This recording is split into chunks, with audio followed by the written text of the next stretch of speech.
तो अभी मेरा भाई भी रेडी हो गया है क्योंकि मैं और मेरा भाई हम दोनों जा रहे हैं। तो मैं आपको लेकर आ गई हूँ चिनाब वैली फार्मिंग में।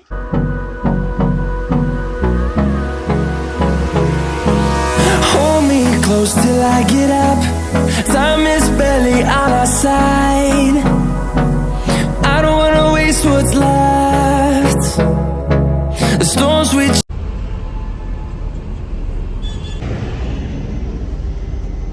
तो आप लोकेशन चेक कर सकते हैं कितनी ज़्यादा बढ़िया। और पहुंच गए हाईवे में। यहाँ से हमने ऑटो में जाना है चलते हैं। और जो यहाँ के ऑनर हैं जो इस पूरे फार्म को चलाते हैं, सबसे पहले मैं आपको उनके साथ मिलवाती हूँ। तो ये है हमारे जुबेर भैया जो ये पूरा फार्म चलाते हैं। तो में सबसे रेवोल्यूशनरी जो प्लांट है उसे हम M9T337 कहा जाता है। तो हम प्लांट लगाते हैं उसके बीच में मतलब डिफरेंस कितना होना चाहिए? देखो प्लांट टू प्लांट इसमें कम से कम 18 फुट से नीचे नहीं जाना चाहिए। लौकी है, साथ में पंपकिन है और इनका साइज आप देख सकते हैं। चीज मैंने जो यहाँ पे देखी मैक्सिमम हमने ये रील्स में ही देखा होता है। Hey everyone, good morning, welcome back to my channel. Hope you all are doing great. और मैं भी एकदम बढ़िया हूँ। आज का व्लॉग बहुत ज्यादा इंटरेस्टिंग रहने वाला है। तो आप सब मुझे पूछते रहते हैं कि पहाड़ों पे भी कौन सी सब्जियां बनेगी सर्दियों के टाइम में, और हमारे पहाड़ों पे क्या क्या ऐसी चीजें हैं जो हम उगा सकते हैं। तो आज मैं आपको लेकर जा रही हूँ एक ऐसे फार्म में जहाँ पे आपको सब कुछ देखने को मिलेगा। बस आपने क्या करना है, व्लॉग में बने रहना है। व्लॉग बहुत ज्यादा इंटरेस्टिंग रहने वाला है। अभी मैं रेडी हो चुकी हूँ और अभी टाइम हो रहा है 8। अभी हम निकलते हैं जल्दी से गाड़ी में क्योंकि हमें काफी दूर जाना है, ट्रैवल करके जाना है। तो मैं आपसे मिलती हूँ अब गाड़ी में पहुंच के ही। आपने क्या करना है, व्लॉग में बने रहना है। अगर चैनल पे नहीं है तो चैनल को सब्सक्राइब करना है। तो अभी मेरा भाई भी रेडी हो गया है क्योंकि मैं और मेरा भाई हम दोनों जा रहे हैं। तो चलो अभी निकलते हैं क्योंकि हमें गाड़ी में जाना है। तो हमारी गाड़ी लेट हो जाएगी। अभी 8 बज चुके हैं। अब आपसे मिलते हैं सीधा गाड़ी के पास पहुंच के। तो ये है कुछ आज का मेरा आउटफिट जो कि मैंने बहुत लॉन्ग ड्रेस पहनी है। आप लोग बताने कि मैं कैसी लग रही हूँ। तो अभी हम रोड में पहुंच गए हैं। गाड़ी अभी तक नहीं आई है, 8:30 हो चुके हैं। अभी हमें थोड़ी देर और वेट करना पड़ेगा। और ये आप देख सकते हैं मेरा भाई कैसा लग रहा है, आप कमेंट सेक्शन में बताना क्योंकि आज इसने थोड़ी सी यूनिक ड्रेस पहनी है। और मैं तो कॉटन की ड्रेस पहन के जा रही हूँ, लेकिन इसने जैकेट वगैरह भी डाली क्योंकि यहाँ पे काफ़ी ज़्यादा ठंड भी हो चुकी है, लेकिन दिन में धूप होती है।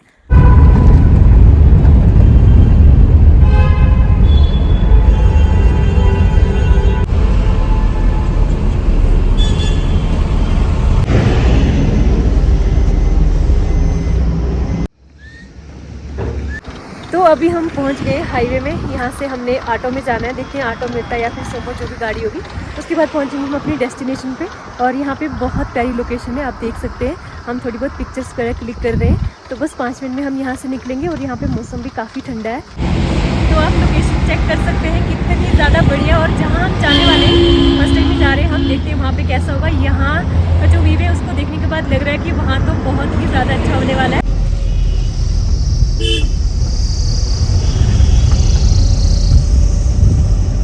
तो अपनी डेस्टिनेशन पे हम ऑलमोस्ट पहुंच गए। यहाँ से हमें जाना है रोड से ऊपर। देखते हैं कितना टाइम लगता है। तो अभी मैं आ गई हूँ बिल्कुल डेस्टिनेशन पे। अभी मैं आपको लेकर आ गई हूँ यहाँ पे। मैं आपको दिखाती हूँ कि आज हम कहाँ आए और किसके साथ आपको मिलवाने वाले हैं। मैं आपको लेकर आ गई हूँ चिनाब वैली फार्मिंग में। आपको पता होगा जो हमारी डिस्ट्रिक्ट से लोग हैं वो तो जानते होंगे, तो जो नहीं भी जानते तो चलो आज मैं आपको बताती हूँ कि ये लोकेशन कहाँ पे है। और चलो सबसे पहले हम अंदर चलते हैं और जो यहाँ के ऑनर हैं जो इस पूरे फार्म को चलाते हैं, सबसे पहले मैं आपको उनके साथ मिलवाती हूँ।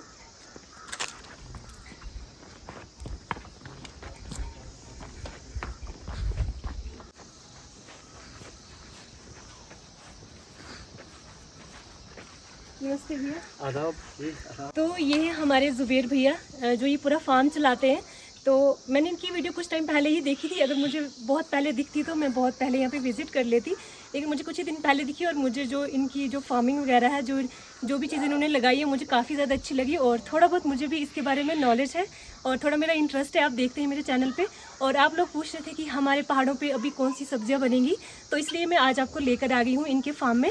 यहाँ पे मैं आपको दिखाऊंगी कि इन्होंने क्या क्या चीज़ें ग्रो की हैं अभी तक, और अभी जो विंटर्स आ रही हैं उस वाले सीज़न में कौन सी सब्जियाँ बनेगी, सब आज आपको ये जुबेर भैया बताएंगे। तो चलो इनसे बात करते हैं। उषा जी, सबसे पहले मैं आपका बहुत शुक्रगुजार हूँ। ये मेरे लिए एजाज़ है कि आप आए हमारे फार्म पे, यहाँ पे आपने विज़िट किया। और बड़ी बात यह है कि आप भी इन चीज़ों से जुड़े हुए हैं। तो आप भी फार्मिंग के रिलेटेड मेरे यूट्यूब आपका जो चैनल, मुझे बड़ी खुशी हुई कि काफ़ी लोग वहाँ पे आपको देखते हैं, काफ़ी लोग सराहते हैं और काफ़ी काम आप करते हैं। तो उषा जी, यहाँ पे हम टेम्परेट जोन की जितनी भी, चाहे वेजिटेबल्स में हो, चाहे फ्रूट्स में हो, चाहे एनिमल्स में, तो जो भी बनता है वो हमने यहाँ पे फार्म पे रखा हुआ है, चाहे लार्ज क्वांटिटी में कुछ है और कुछ जो है मार्जिनल क्वांटिटी में है।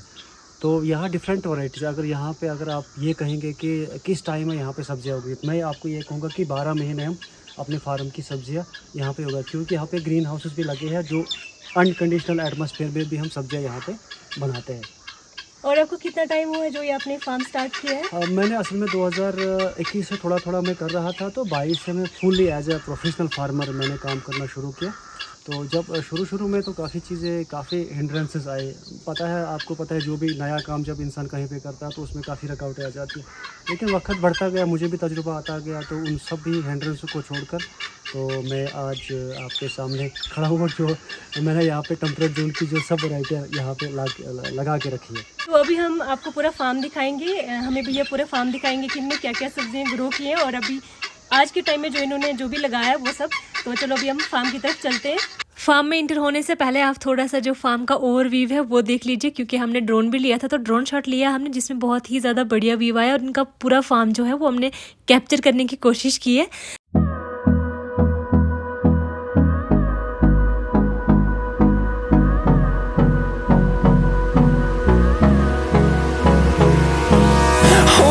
Close till I get up. Time is barely on our side. I don't wanna waste what's left. The storms we chase are leading us, and love is all we'll ever trust. Yeah, no, I don't wanna waste what's left. And on we'll go. इन्होंने थोड़ा सा जो अपने घर के बाहर ही रखा हुआ है, यहाँ पे आप देख सकते हैं लौकी है, साथ में पंपकिन है और इनका साइज़ आप देख सकते हैं कितना बड़ा है। जो नॉर्मली हम ग्रो करते हैं अपने घर में उससे ये बहुत ज़्यादा, इनका साइज़ जो है बहुत ज़्यादा बड़ा है। तो अभी भैया बताएंगे कि ये इतना साइज़ कैसे है, क्या चीज़ें यूज़ करते हैं। पहले मैं आपको ये बताऊंगा कि जो फार्मिंग है ना, मेरे सामने ऐसा है कि जैसे मैंने माउंट एवरेस्ट जब कोई चढ़ता है तो वो खुद को इतना प्राउड फील करता है, लेकिन मेरे लिए जो फार्मिंग है ना, मैं जैसे 2 माउंटेन एवरेस्ट को 2 बार में चढ़ाऊँ, मुझे ऐसा फील हो रहा है। तो फार्मिंग जो है ना, ये आपके अंदर एक इससे अलग एक जुनून होता है, एक अलग पैशन होता है, जज्बा होता है। यहाँ 24 घंटे में आपको ये नहीं देखना है कि ये 12 घंटे काम करना है, ये 12 घंटे हम काम नहीं करेंगे। तो यहाँ पे जो है ये लौकी है और साथ में पम्पकिन्स है। हम इसको 100% फुली ऑर्गेनिक है यहाँ पे जो हमने तैयार किया, लेकिन जो सीड है वो हाइब्रिड सीड हमने बाहर से लाया। अगर हम लौकी की बात करेंगे, मैं अभी आपको प्लांट दिखाऊंगा। एक प्लांट से हमने ये 60 kg के लगभग इसको हार्वेस्ट किया था। और ये जो पम्पकिन है ये 40 किलो, 50 किलो, 100 kg तक जा सकता है, लेकिन इसमें से प्रॉपर हमें कटिंग करनी पड़ती है। तब हमने सिर्फ एक बेल रखनी है, 3-4 दाने ही रखने और इसको प्रॉपर न्यूट्रिएंट्स देने हैं, तो ये 1 क्विंटल तक ही जा सकता है। और उषा जी, मैं आपको बताऊँ, ये जो सीड है ये हमने इंग्लैंड से लाया था और ये हमने वेस्ट बंगाल से ये 5-6 पौधे मंगवाए थे ऑनलाइन। और ये जो सीड है पम्पकिन का, ये हमने इंग्लैंड से स्पेशल मंगवाया था। तो इसका वेट कितना रहता है? हाँ, 15 kg, 10 kg भी जाता है, 8 kg भी जाता है इसका वेट। जिस हिसाब से आप न्यूट्रिएंट डालोगे, मॉइस्चर क्या होगा, जब हम फील्ड में जाएंगे हम आपको बताएंगे कि मॉडर्न फार्मिंग और ट्रेडिशनल फार्मिंग की क्या फ़र्क है। वहाँ पे आपको मैं दिखाऊंगा कि एक प्लांट को मॉइस्चर लगातार रेगुलर जो रहता है उसका, उसमें जो ज़मीन में हम न्यूट्रिएंट डालते हैं उसका जो टेकअप वो कैसे होता है। जब हम फील्ड में जाएंगे वहाँ पे हम आपको नए इक्विपमेंट्स दिखाएंगे जो हम। और ये एक नई चीज़ मैंने जो यहाँ पे देखी, मैक्सिमम हमने ये रील्स में ही देखा होता है, वीडियोस में देखा होता है कि बाहर कंट्रीज़ में हम देखते हैं कि ऐसे हमें लकड़ी का प्रॉपर सेटअप दिखेगा, लेकिन यहाँ पे भैया ने खुद ही बनाया हुआ है। और आप देख सकते हैं कि ये कितना अच्छा लग रहा है। यहाँ पे आके मुझे एकदम ऐसा फील, मतलब नेचर को मैं फील कर पा रही हूँ। वैसे भी मुझे नेचर के साथ कनेक्टेड रहना बहुत ज़्यादा अच्छा लगता है, वो तो आप लोगों को पता ही है, लेकिन यहाँ पे आके मुझे बहुत अच्छा फील हो रहा है। और भैया बताएंगे कि इन्होंने कैसे बनाया, इसमें कितनी मेहनत लगी है। उषा जी, ये हमारे पास वेस्ट वाले लॉग थे, अब ये आराम से ना ये ख़त्म हो जाते हैं। जब इनमें जो पानी पड़ता रहता है तो ये ख़त्म हो जाते हैं। तो मैंने एक वेस्टर्न की एक वीडियो देखी, उन्होंने अपने फार्म के सामने ना इसी लागस की कुर्सियाँ बनाई थी और इन्हीं लागस की जो टेबल बनाया था। तो मैंने भी सेम वही, जहाँ पे जो सिंपल आरा होता है हमारे घर पे, साथ एक साइड में बच्चों ने खींचा, एक साइड में मैंने खींचा, तो हमने यहाँ पे टेबल और कुर्सियाँ यहाँ पे लगा। यहाँ पे तभी आता हूँ जब स्पेशल काफ़ी, मेरी अहलिया जब काफ़ी बनाती है, जब मैं फार्मिंग करता हूँ, काम करता हूँ, तो जब भी काफ़ी आती है, नून चाय, तब हम यहाँ इस टेबल पे बैठते हैं और यहाँ पे हम चाय और काफ़ी का मजा है। एकदम नेचर फील होता होगा ना, और जब हम थक जाते हैं तो यहाँ पे बैठने से एक अलग ही मज़ा आता है, रिलैक्स फील होता है। और इसमें मैं एक बात और ऐड करूँगा आशा जी कि ये हमारी जो फार्मिंग है ये एक बहुत बड़ा प्रोफेशन है। ये किसी डॉक्टरेट से कम नहीं है। जैसे एक डॉक्टर सुबह निकलता है, वो मरीजों को इतने कीनली ऑब्जर्व करता है, फिर उनको देखभाल करता है।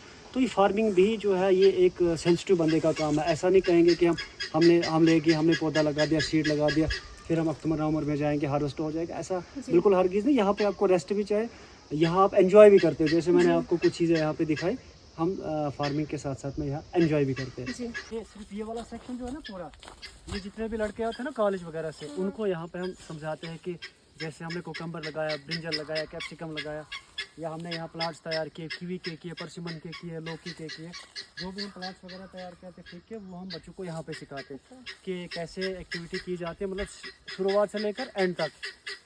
तो यहाँ पे आप देख सकते हैं शिमला मिर्च लगी हुई है और साथ में बैंगन भी लगे हुए हैं और इन पे अभी भी फल लग रहा है, आप देख सकते हैं। तो ये देख सकते हैं आप शिमला मिर्च का साइज, यहाँ पे इस पूरी रो में शिमला मिर्ची लगी हुई है और यहाँ पे बैंगन लगे हुए हैं। और अगर आप मोस्टली देखें तो अभी हमारे घर में तो ये सब सब्जियां खत्म हो चुकी हैं, क्योंकि हम लोगों को इतना कंसेप्ट नहीं है कि इसको कैसे ग्रो करना है। यहाँ पे जो है हमने ये जो सेक्शन है पूरा तकरीबन 2 कनाल के लगभग का है, ये हमने सिर्फ स्टूडेंट्स के लिए रखा है। जो भी एक्टिविटी हम यहाँ पे करते हैं वो, जैसे अगर किसी कॉलेज के लड़के यहाँ पे आ जाते हैं, हायर सेकेंडरी के लड़के आ जाते हैं, तो कुछ चीज़ें हम यहाँ पे प्रैक्टिकली करके उनको दिखाते बताते हैं कि कैसे वेजिटेबल्स को ग्रो किया जाता है। जैसे आपने कहा कि ये मतलब लंबे स्पैन तक, इतनी ड्यूरेशन तक कैसे यहाँ पे फसल जो अभी पड़ रही है, और इसमें हमने प्रॉपर मॉइस्चर इसका जो रूटीन में रखा हुआ है और प्रॉपर न्यूट्रिएंट्स दिया हुआ है पौधे को। साथ में जो मल्चिंग शीट है, मैंने पहले भी आपको जिक्र किया था, ये वाला जो यहाँ पे आपको जो दिख रहा है मल्चिंग शीट, इसका काम क्या होता है, एक तो ये वीड को आने नहीं देता, दूसरे ये मॉइस्चर को रिटेन अच्छी तरह से रखता है, और जितना भी न्यूट्रिएंट इसमें हम डालते हैं वो लॉस कभी नहीं होता।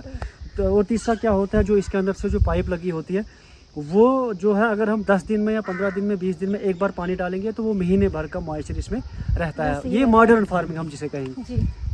और ये देख सकते हैं आप, यहाँ पे कीवी लगी हुई है। शायद मैंने लाइफ में फर्स्ट टाइम देखी ये कीवी, आज तक तो मैंने नहीं देखी कहीं पे भी ऐसे लगी हुई, तो फर्स्ट टाइम ये देख रही हूँ। तो मैंने इनकी एक वीडियो देखी थी जिसमें मैंने इनकी बहुत सारी चीज़ें देखी थी जो ये अपने फार्म में लगाते हैं, तो मुझे कीवी भी पहली बार वहाँ देखने को मिली, तो इसलिए मैंने सोचा कि भैया से पूछते हैं कि इन्होंने ये कैसे लगाई है और कौन से एरिया में ये लग सकती है, कैसी इसकी जो सॉइल है वो किस टाइप की होनी चाहिए, मॉइस्चर कंटेंट उसमें कैसा होना चाहिए, वो सब कुछ आपको भैया बताएंगे। ये जो कीवी है ये टेम्परेट जोन का किंग ऑफ फ्रूट है, मतलब सबसे ज़्यादा कीमती भी है और हमारे हेल्थ के लिए सबसे ज़्यादा जो बेनिफिशियल है, इसमें मेडिसिनल प्रॉपर्टीज़ बहुत ज़्यादा है। तो कीवी को हम 3500 एलिवेशन से लेकर 7000 एलिवेशन तक हम इसको अच्छा खासा लगा सकते हैं, और हमारी जो एलिवेशन है 3500 से लेकर 6000 के बीच में, ये सबसे अच्छी और सबसे सूटेबल है। और कीवी के बारे में अगर आपने जो कहा मॉइस्चर वगैरह, इसमें ड्रिप इरिगेशन हम नहीं लगाते हैं, इसमें कम से कम 10-15 दिन में, जब हम इनिशियल स्टेज में ये होता है 10-15 दिन में एक बार इसको मॉइस्चर चाहिए होता है। जब ये बड़ा हो जाता है 3-4 साल के बाद, फिर जब इसकी प्रॉपर छत बन जाती है तो ज़मीन में मॉइस्चर इसका फिर रह जाता है, क्योंकि डायरेक्ट धूप जो है इसके तने के आसपास में, रूट्स के आसपास में नहीं जाती है, तो इसलिए मॉइस्चर इसमें ठीक ठाक रह ही जाता है। और इसके एक दाने की अगर हम कास्ट बताएंगे तो आपको मार्केट रिटेल में 50 रुपये का मिल ही जाता है। अगर आप बताएंगे तो हम जो मार्केट में भेजते हैं, हम 25 से लेकर 30 रुपये तक इसको मार्केट में दे देते। आप ऐसा मान के चलो कि अगर एक बंदे को विटामिन सी की ज़रूरत है, उसने 1 किलो नींबू निचोड़ना है, पानी में डालना है, फिर पीना है, तो उसको फिर अगर एक साइड में वो एक कीवी का दाना, हाँ, तो उसको बराबर विटामिन सी मिले। इसमें फाइबर भी है, एंटीऑक्सीडेंट भी है, जो कैंसर के जो जर्म्स है, सेल्स है, जो हमारी बॉडी को बहुत ज़्यादा हार्म देते हैं, उसको लड़ने में उनको बहुत ज़्यादा क्षमता है। तो जो इसका हम प्लांट लगाते हैं उसके बीच में मतलब डिफरेंस कितना होना चाहिए? देखो, प्लांट टू प्लांट इसमें कम से कम 18 फुट से नीचे नहीं जाना चाहिए। अगर 18 फुट से हम नीचे रखेंगे, इसकी हैबिट जो है, ये नाइट्रोजन बहुत लेता भी है और इसको चाहिए भी बहुत ज़्यादा नाइट्रोजन, ये ग्रोथ बहुत ज़्यादा करता है। एक साल में एक कीवी की पौधे की जो एक शाख है वो 18 फुट तक बढ़ सकती है, वो 9 फुट से लेकर 18 फुट तक बढ़ सकती है। तो यहाँ से आपके वीडियो के ज़रिए से मैं कुछ ग्रोवर, काफ़ी लोग मुझे भी फ़ोन करते हैं इसके बारे में, मैं उनको ये बता दूंगा कि 6 फुट 8 फुट 10 फुट पे आप इसको मैनेज नहीं कर सकोगे। अभी देखिए, ये 1 साल की, ये हमने पिछले साल ग्राफ्ट किया, आप देखो 2 साल में कहाँ तक चले गया, तो फिर मैनेज करना जो है मुश्किल हो जाता है। इसलिए इसको प्रॉपर गैप चाहिए 18x10, हालाँकि ऐसे तो 20x12 का हम बताते लोगों को, अगर जगह की किल्लत है फिर भी 18x10 आप उससे नीचे आप नहीं रखेंगे, क्योंकि आपके कंट्रोल में नहीं आ जाएगा। और कीवी एक ऐसा पौधा है जिसको हम साल में 3-4 बार कटिंग भी कर सकते हैं, और इसकी जो बेल भी है वो भी लग जाती है, उसमें हम हार्मोन्स वगैरह का इस्तेमाल करते हैं, इसके प्लांट्स बनाते हैं। दूसरा प्लांट बनाने का तरीका ये भी है कि हम इसका जो सीड है उसी को हम जर्मिनेशन प्रोसेस में लगा देते, उसको अच्छा खासा मॉइस्चर देते, तकरीबन 2 महीने लगातार इसको मॉइस्चर रहना चाहिए सीड को, उसके बाद जो है इसका पौधा निकलेगा, और पौधे में भी डायरेक्ट फल नहीं आएगा, फिर उसके ऊपर हमने ग्राफ्ट करना ही करना है। और अगर आप ये बताएंगे कि हमारे जम्मू कश्मीर का जो टेम्परेट जोन है, तो यहाँ पे साइंटिस्टों ने किस कीवी को रिकमेंड किया, कौन सी वैरायटी को रिकमेंड किया, तो हैवर्ड एक वैरायटी है। अभी हम जो है ये अलीसन है, हमारे पास हेवर्ड भी है और ब्रोनो भी है, और रेड कीवी भी है। रेड कीवी में अभी सैंपल यहाँ है, ये थोड़ा सा छोटा साइज़ में रहेगा। हेवर्ड जो है 110-120 ग्राम तक जाएगा, और ब्राउनो और टमोरी जो है वो 70 से 80 ग्राम तक जाएगा। लेकिन हेवर्ड जो है एज ए फार्मर मैं यही कहूँगा 2-3 साल का जो तजुर्बा है वो हेवर्ड जो सबसे अच्छी चलने वाली चीज़ है। आप लोग भी मेरी वीडियो जम्मू कश्मीर से देख रहे हैं, आप भी सोच रहे हैं कि कीवी लगाने का, या आपको नहीं पता है कि कैसे लगाना है, तो उम्मीद करती हूँ कि आपको इस वीडियो से कुछ तो ऐसा मिला होगा नॉलेज, जिससे आप अपने गार्डन में कीवी को उगा सकते उषा हैं। जी, मैं एक बीच में और एक बात बताता हूँ, क्योंकि आप जो जिस हिसाब से सवाल पूछ रहे हैं मुझे लगता है ये वीडियो जो बहुत इंटरेस्टेड बनने वाला है। अभी जो हम फार्मिंग कर रहे हैं तो इसके अगर आप देखेंगे कि बैक में क्या है, मतलब क्यों कर रहे हो आप फार्मिंग, अगर ये सवाल आपका होगा तो मेरा ये सवाल है कि ये फार्मिंग जो है ये सस्टेनेबल फार्मिंग में, मतलब ये रोज़गार का एक मेरा ज़रिया है। जी। जैसे मेरे बच्चे पढ़ते हैं, उनकी फ़ीस में मुझे अदा कर रही हूँ, उनके कपड़े हैं उनके कर रहे हैं, मेरे वालदैन है मेरे साथ, ठीक, मेरी अहलिया है, मेरा खुद का खर्चा है, तो वो मुझे कहाँ से निकलता है, वो फार्मिंग से। और फार्मिंग जो है एक अर्निंग का एक बहुत बड़ा सोर्स है। और अगर हम कीवी की बात करेंगे, अगर एक फार्मर के पास सिर्फ 10 कीवी के पौधे हो, 10 कीवी के पौधे, एक कीवी के पौधे में 50 केजी से लेकर 80 केजी तक इसमें क्रॉप आ सकती है, और 1 केजी जो है 200 रुपये से लेकर 250 रुपये तक जाता है।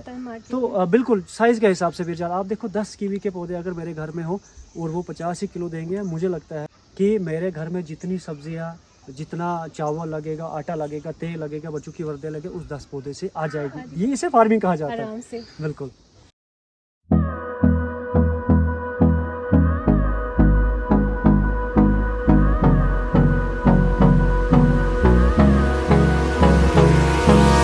Hold me close till I get up. Time is barely on our side. I don't wanna waste what's left. The storms we chase are leading us, and love is. मुझे बता सकते हैं कि आप अपने जो भी आपकी फार्मिंग है, इससे आपकी जो पर ईयर कितनी अर्निंग होती है? आशा जी, आपने बहुत अच्छा सवाल किया। मैं भी, कम लोग जब भी मीडिया वाले यहाँ पे आते हैं तो वो थोड़ा सा कम सवाल इसके बारे में करते हैं। आप यकीन कीजिए कि जैसे आपके सामने कोई मुलाजिम है, IAS अफसर, टीचर है, KS अफसर, कोई भी है, डॉक्टर भी, उसकी एक प्लानिंग होती है कि जब मैं 5 साल की नौकरी करूँगा तो मैं ये चीज़ खरीदूंगा, ये गाड़ी लूँगा, ये चीज़ करूँ।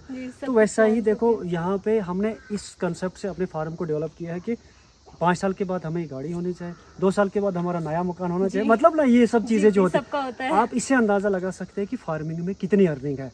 अगर हम थोड़ा जम्मू कश्मीर की तरफ हम थोड़ा नज़र दौड़ाएंगे, अगर आप हिमाचल की तरफ जाएंगे, वहाँ सबसे अमीर आपको फार्मर दिखेगा।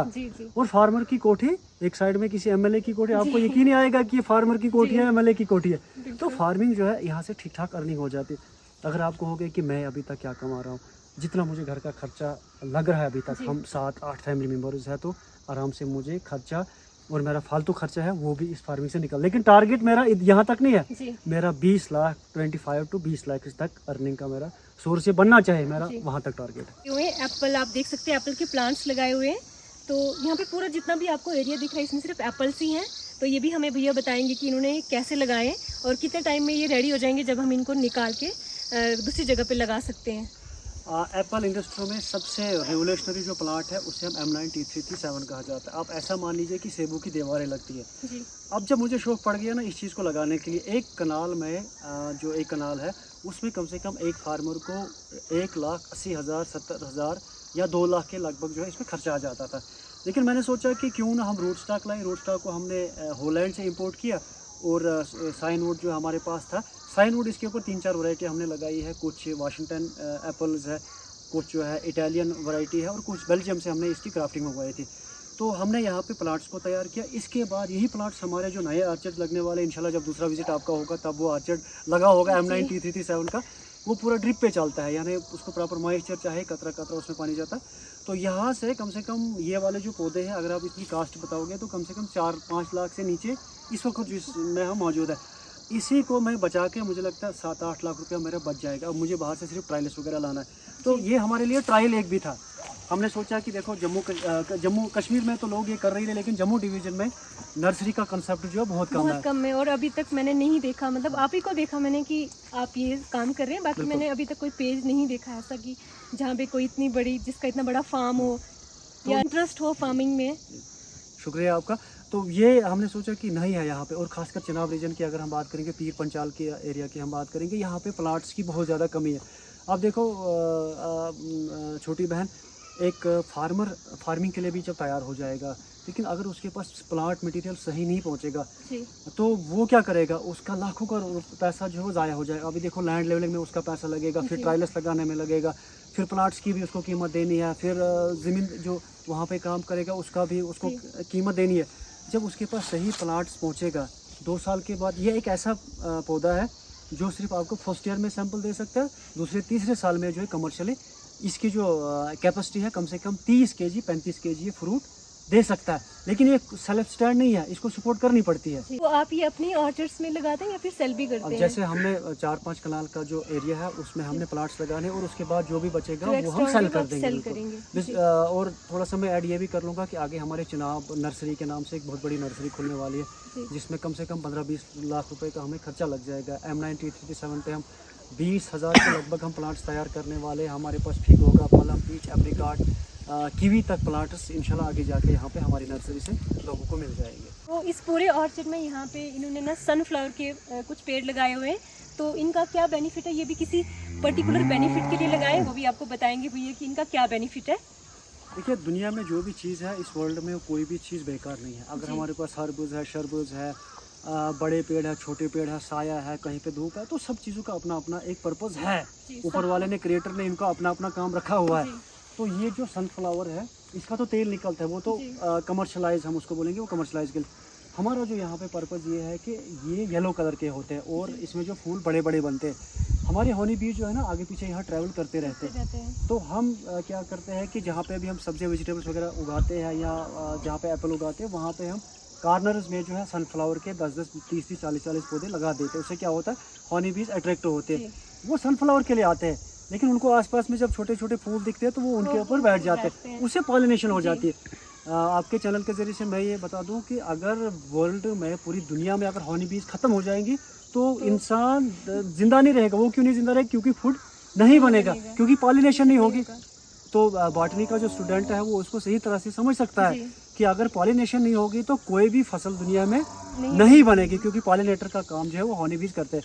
इससे आप देख सकते हैं हॉर्टिकल्चर, एग्रीकल्चर या फार्मिंग है, उस सेक्टर से हनी बीज का होना कितना ज़्यादा ज़रूरी है। देख सकते हैं कि हम अपने खेतों में या गार्डन में सनफ्लावर लगाते हैं, या तो हम ऐसे लगा लेते हैं कि इसके फ्लावर अच्छे लगते हैं, येलो कलर के दिखते हैं, या तो फिर हम इसलिए लगा लेते हैं कि जो इसके सीड्स हैं वो कमर्शियल वे के लिए हम उसको सेल करेंगे और वहाँ से हमें कुछ रेवेन्यू मिल जाएगा। लेकिन अभी जो बात भैया ने बताई है शायद ही मुझे लगता है कि हम में से बहुत कम लोगों को पता होगी, तो अब से आप लोगों को भी पता चल जाएगा कि इसका जो बेनिफिट है वो कितना ज़्यादा है और हमें इसको लगाना चाहिए। अगर हमने छोटा सा गार्डन है जहाँ पे हम सब्जी वगैरह लगाते हैं, तो 2, 3, 4 या 10 पौधे आप जितने लगा सकते हैं उतने हमें सनफ्लावर के भी लगाने चाहिए। यहाँ पे बहुत सारे कॉलेजेस से भी मतलब बच्चे आते हैं, स्टूडेंट्स आते हैं इनके पास सीखने के लिए, तो ये उन्होंने ही यहाँ पे ग्राफ्टिंग की हुई है। जितनी भी ग्राफ्टिंग की है सभी सक्सेसफुल है, ऐसा नहीं है कि कोई नहीं हुई है। जो भी लगाया उन्होंने सभी बन गए और यहाँ पे उन्होंने अपना नाम भी मेंशन किया हुआ है। और यहाँ पे आप देख सकते हैं ब्रिंजल, इनका साइज़ आप देख सकते हैं कितना ज़्यादा बड़ा है। नॉर्मली जो हम घर में लगाते हैं उससे ये कहीं ज़्यादा बड़ा साइज़ है इनका, ये देख सकते हैं आप।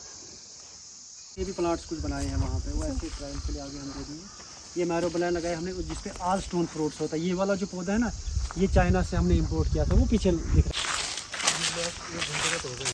और ये कीवी की सेकंड टाइप जो अभी आपको भैया ने बताई थी, तो ये भी बताएंगे आपकी इसमें और उसमें क्या डिफरेंस है। ये जो वैरायटी है ये ब्रोनो की वैरायटी है। ब्रोनो को अक्सर जो हम एज ए रूट स्टॉक इस्तेमाल करते हैं, हालांकि ये फल भी देता है और साइज़ भी कीवी का ठीक ठाक इसमें आ जाता है। लेकिन जो तीसरी वैरायटी हैवर्ड की है वो सबसे ज़्यादा और सबसे बड़ी बनती है। जैसे मैंने आपको पहले भी जिक्र किया कि वो हमारे इन जोन्स के लिए रिकमेंड की गई है, तो इसकी इलाइगेशन थोड़ी सी ज़्यादा होती है, लेकिन हैवर्ड जो फ्लैट ज़्यादा बनती है। इस पौधे का जो है देखो, अपने अपने पौधे का अपना अपना एक कैरेक्टर है।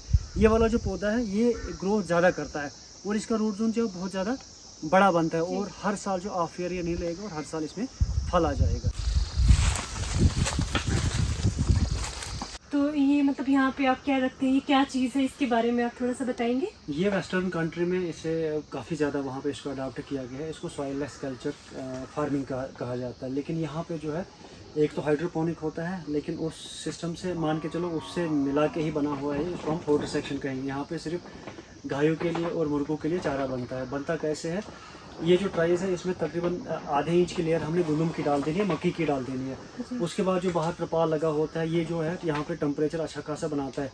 ये जो ड्रिप्स यहाँ से आपको दिख रही है, साथ में प्रॉपर मोटर लगे हैं, तो हाँ ये पानी जो है वो फॉग में आ जाता है, यानी वो मिस्ट में आ जाता है, फॉग टाइप वो गिरता है, वो इनके ऊपर गिरता है, थोड़ा सा इवापोरेट भी हो जाता है और बाकी गंदम जो हो ले लेता है ताकि वो गीला हो जाएगा अच्छी तरह से।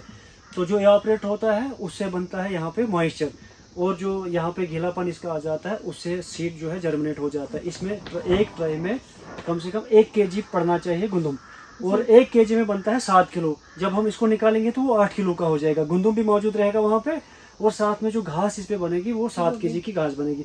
जब वो तकरीबन आधे फुट से ज़्यादा हो जाएगी, 8-9 इंच की हो जाएगी, फिर हमने ट्राइज को नीचे उतारना है और वो पूरा जो है एकदम रोटी जैसे उठेगा, वही हमने गायों को डालना है। तो फ़ायदा क्या होगा इससे, मान के चलो अब विंटर्स का यहाँ पे सीज़न है, यहाँ पे अब हमें हरा चारा नहीं मिलेगा, न मुर्गों को मिलेगा न गायों को मिलेगा। लेकिन जब यहाँ से हम हरा चारा ले जाएंगे, जो भी डेफिशिएंसी हमारे जानवरों में है, कैल्शियम की है या बाकी जो न्यूट्रिएंट्स वगैरह चाहिए होता है उनको, वो इस चारे से उनको मिल जाता है। बिल्कुल ये असल में वेस्टर्न कंसेप्ट है, लेकिन होलिस्टिक एग्रीकल्चर डेवलपमेंट प्रोग्राम के तहत एनिमल हस्बेंड्री वालों ने काफ़ी जगहों पे इनको इंस्टॉल किया हुआ है। इस बार हमने ट्रायल भी किया, और ट्रायल भी 2-3 बार हमने लगाया इसको, अल्हम्दुलिल्लाह ये सक्सेसफुल यहाँ पे हो गया, जिसे हम कहेंगे सॉइल लेस कल्चर। इसमें सॉइल की जरूरत नहीं होती है, सिर्फ हमें मॉइस्चर चाहिए और साथ में पानी चाहिए। जी।